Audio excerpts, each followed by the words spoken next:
Marvel's Midnight Suns is a game I have been keeping on my radar for a long time. I've already covered the main game before, but we are less than a month away from the game releasing. I've covered the gameplay and the story and such, but I wanted to take the time to look through all of the character showcases and the gameplay, give you a quick TLDR so you don't have to watch them all, and have it all wrapped up nicely here. Unfortunately, there's going to be other ones that will be released. I think Ghost Rider is on the way as well, and there's maybe a couple of extra ones that I won't be able to cover in this video, but I wanted to get through the ones that we do have footage for. So let's jump into all of the different heroes, the cards, the upgrades, and how they play, and all that good stuff, starting with the Boy Scout himself, Captain America. Captain America focuses highly around his shield, obviously. He generates block, which can be converted into damage. He essentially is going to be taunting people, acting like a tank, which will allow him to take the brunt of the damage and take a little bit of the heat off your teammates. Increasing your friendship with him will unlock passive buffs for block, so that is good.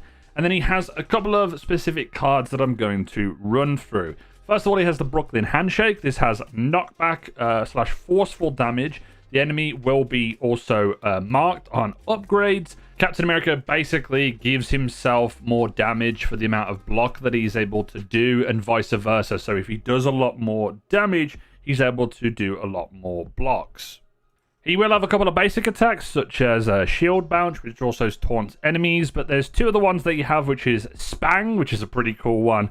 Essentially, this is an ability that you use your shield, and then obviously you can upgrade it to get less heroism and such. And then he has Shield Charger. Shield Charger consumes all of your block, marks targets, and also can be used to get card plays back.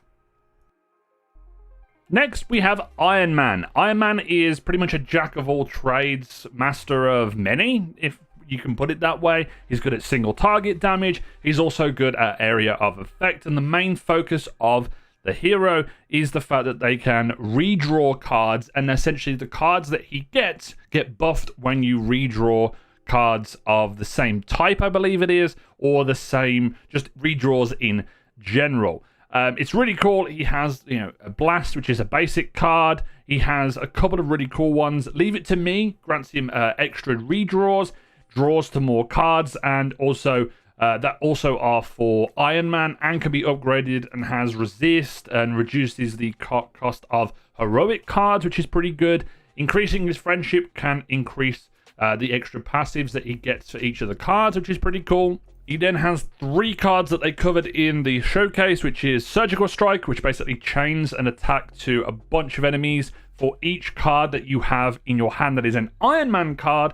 So if you get clogged with Iron Man cards, you'll obviously be able to do multiple attacks that can be upgraded as you go on. He also has Air Superiority. This damages all of the enemies and increases the damage if you use redraws on it, as his mechanic is, which is pretty cool. Then lastly, we have Hellfire Beam. You can mark or use all of your redraws to increase this damage, and you can upgrade it, adds more redraws, marks targets and such. So yeah, Captain America and Iron Man so far are pretty cool. But let's jump into the next one.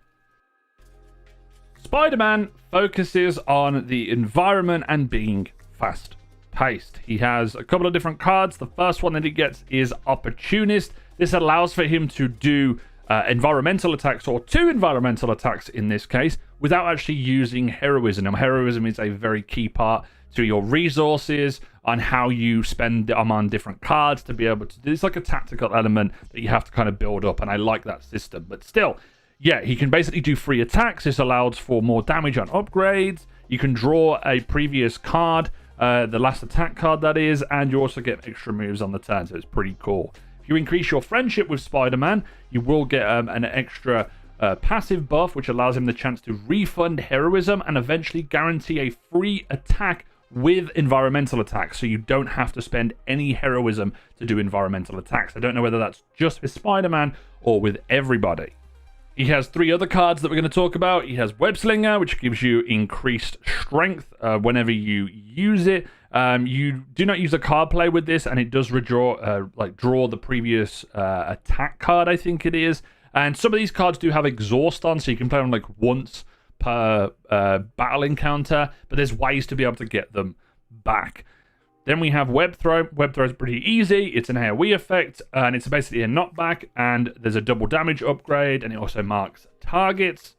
But for his big heroic move, he has Infernal Spider. The next 3 Spider-Man cards are free, which is insane, and upgrades as well allows you to draw a Spider-Man card and also have an extra redraw. Doctor Strange is up next, and he fits into the role of a support hero. Obviously, they can all do damage in some ways, but he can also help his teammates. He has an enhanced ability, which basically allows you to buff teammates and such. But one of the coolest ones he has is Astral Meditation. You can restore combat items and also get 2 extra redraws, which is fantastic. Combat items wasn't covered in my previous preview video, which is linked in the description, but it essentially is going to be something you can take with you into battle, whether that's a healing item potentially, or whatever the list of those items could be. Increasing the friendship level with Doctor Strange will give you a passive which allows for a 50% chance to spawn more heroism at the start of the turn. This is fantastic because the more heroism that you have, the higher damage your attacks are, the more chaining you can do with all your attacks on other characters as well. And you'll see that with a couple of other characters later on in the video. He does have 3 cards that we're going to talk about, which is Vapors of Voltor, which basically gives invisibility to himself or a ally for a turn. You can also heal and add fast to the card, which is fantastic. We also have the Shield of Seraphim. This adds resist to allies and can also cure allies of negative status effects, and then can also be enhanced, which I think is like a damage buff. And then the final big one that he has, which is a massive AoE, is the 7 Sons of Cinnabus. It's a super cool thing. It uses a bunch of heroism and that. But yeah, Doctor Strange laying out the smackdown when using this move. Captain Marvel is pretty cool because they have a dedicated meter which allows Captain Marvel to go into binary mode. It's pretty damn crazy. So the couple of different attacks and the cards that we will go through is she has Cosmic Ray. This gives a damage buff to enemies, or damage debuff to enemies that are targeting her. And then also on KO, she also gets a counter token for binary. This can also stun as well. Friendship is called Didn't Feel a Thing, and I think this gives her some form of invulnerability for a period, and also block and counters for a binary mode, which is pretty cool. You want to keep her in binary mode as long as possible. She has Regroup, which allows for block and also restores health. This is going to be pretty good. And then she has 2 more, which is Rain of Blows, which consumes all of her block and heroism and deals a bunch of damage. And then she has Supernova, which is a big AoE damage, consuming all of your different heroisms and stuff. And then there's obviously upgrades and stuff. I'm not going to read through all of the upgrades. I'm just going to be going through just how the characters basically play with their different cards. So next up is Wolverine. The Canadian Slicer himself has a really cool playstyle to him. He has chain damage and deals damage to multiple targets, which is fantastic. He has like this full combo style thing going on. Lethal Pounce is one of his main cards that he'll be able to use, and you can basically either focus all of your attacks on one person or on multiple. So you'll be able to get full combo, which makes the attack stronger if you focus them all on one target. And also you can get upgrades for it, which allows this move to weaken targets as well. Friendship gives him the passive healing factor, which basically on redraws he gains health, which is fantastic. There's a really cool card that he has, which is once per battle revived. Like he basically revives himself and goes back all the way up to full health. He's not easy to take down for the enemies, and he also has the rapid healing, which restores health and cures him, but also generates heroism for you as well. So kind of like a pseudo tank damage dealer, which is really cool. He has Stink of Fear, which taunts enemies, and he also gets a counter, which when you get the counter, you get punched, and then he's able to deal damage back on the enemy's turn, which is fantastic. And then he has the Midnight Special, which is his main move, and basically he uses all of the heroism that you have, and he gets a certain amount of attacks per heroism consumed. So if it's 7 consumed, you get 7 attacks, and he attacks random enemies for the amount of heroism and increases the damage with each attack, which is fantastic. You also can get weakness on enemies and also heroism on knockouts, which is fantastic as well. So there's a load of different cards in this game and playstyles which are going to be amazing, and the level of depth is pretty damn high. Scarlett Witch is up next, and she is very different to Doctor Strange. She is more of a positioning type character where you want to get her around the enemies and does a lot of AoE damage and also supports your teammates as well. She has Chaos Field, which gives allies resist and also heals them on the upgraded versions. She has Friendship that you can earn, and it's called Wrong Place, Wrong Time, and essentially you can debuff enemies that are near her each turn, or I think there's a chance to, and there's like a little AoE that she has. She has Chaos Reigns, which is a really cool card. It can turn enemies against each other within the radius, and you also have 50% upgrades, can make enemies attack twice, which is pretty cool, and then add redraws. And then there's No More, which is her big move, and essentially she sacrifices all of her health to deal a boatload of damage to her enemies. She does go down, but she can allow draws on the KOs that she does. And also, you can Cure Wonder on redraws with this as well. So it's pretty damn good as a positioning / support character. But let's go into one of my favorite characters, which is Blade. Blade focuses pretty much as his character is: bleed and tick damage, because he's a vampire. So Make and Bleed is the main card that he will be using. It draws more Blade cards and adds bleed to his next two attacks. So it's a lot about spreading bleed to everybody to be able to take advantage with that a little bit later on. His Friendship ability does give him from like 10% to 25% chance to bleed on attacks, which is pretty cool.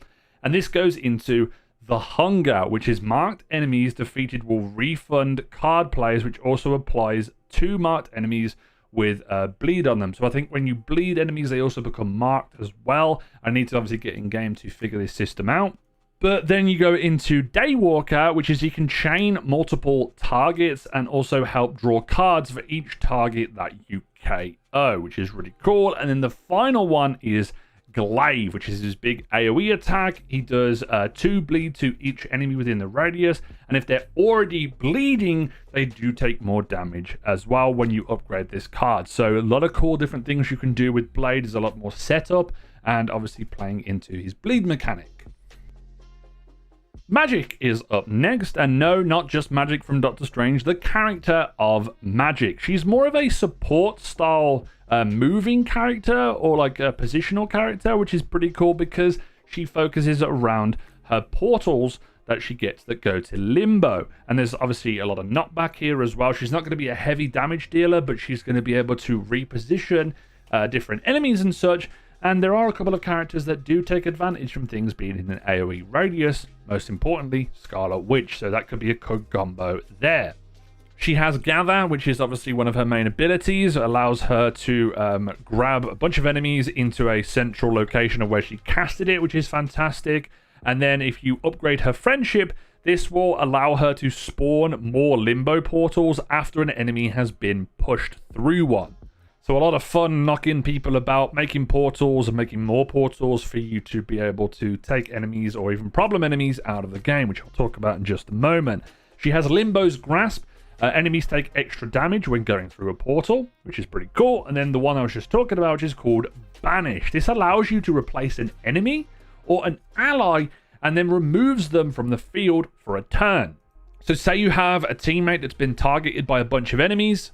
She can just whoop, get her out of the situation and you're all good. Or if there's a big boss monster that's causing you a lot of problems, hopefully you'll be able to target them and get them out of the situation for a couple of turns to take out some of the trash mobs. Her ultimate ability is Dark Child, which makes her invulnerable for a turn and taunts every enemy. And then if you upgrade it, she gets Counter, which means that every time she gets attacked, she's going to be taunting a bunch of enemies and also be able to attack them back. So really, really strong, and I can see this being used, and I will probably use this whenever I use Magik. She also is one of the main people that transports the team around the different missions and such, which is pretty cool as well. And I think there's a really cool ability that I've seen some gameplay on, which allows you to bring a hero that isn't even on your team to the fight. So like Spider-Man, Wolverine, so they're not on your team, they can get spawned in as well. Nico is the next character I want to talk about, and she has some really cool abilities. She's a support hero with roulette abilities. Basically, with the role that she has on these cards, they can have different effects depending on when you drew the card. So for example, Swarm, there is the roulette effect, which will either be 100% damage, 200 or 250, which is random depending on when you draw them. This can be mitigated if you get your passive up via friendship, which gives a 33% chance for Nico to draw each time she activates her passive. So this means you can kind of mitigate RNG a little bit. Double Up is a really cool ability though, which basically has the chance to double every attack in your hand, whether that would be a skill card or a basic attack or a heroic card, which is really cool as well. Then she also has Witch Storm. Basically, it targets an enemy and damages them 4 times. Then the final ability she has, or a card I should say, is Crack the Sky. It consumes all the heroism to damage enemies for all the heroism removed. And on the KO of those enemies, she gets heroism back. So it's a really good resourceful card if she does a bunch of damage. Last hero of the video is our hero, the Hunter. There is going to be 3 different branches that you can go down: power, light, or dark. Let's go through the dark path first. You become more of a damage dealer. You have Mind Bender, which enemies will then attack each other, which is pretty cool. Or Mind Breaker, which applies 3 Berserk, which allows for more of a control of an enemy. And then they have Annihilation, which is a big AoE damage per heroism used. There's the light path, which I think is a little bit more of a support type, which basically has you can summon Charlie, which is the demon dog, and he will have 2 of his cards, and Howl gives him taunt to the enemies, and then he can also do bites. Then he has Holy Burst. Enemies take damage, but allies gain health when you do it around them. So if you're positioned in the right place, you're going to be able to be using that quite effectively. And then there is Holy Gift, which is the next Hunter card doesn't get discarded. So if you summon Charlie and then you activate this, then you're going to be able to do some really cool combos.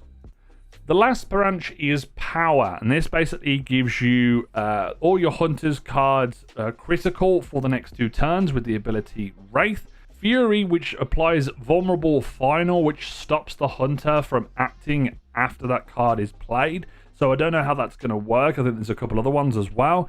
And then there's also Patience, which is pretty cool effect, which is while it's in your hand, the cost goes lower in heroism, but can be more super powerful the lower that it goes. So say you have 6 heroism, you keep it in the hand for a couple of turns, you play it when it's like 2 heroism, you could get a really super powerful card for that. And then lastly, you have Blade Storm, damage enemies and forcefully knock enemies back in an AoE.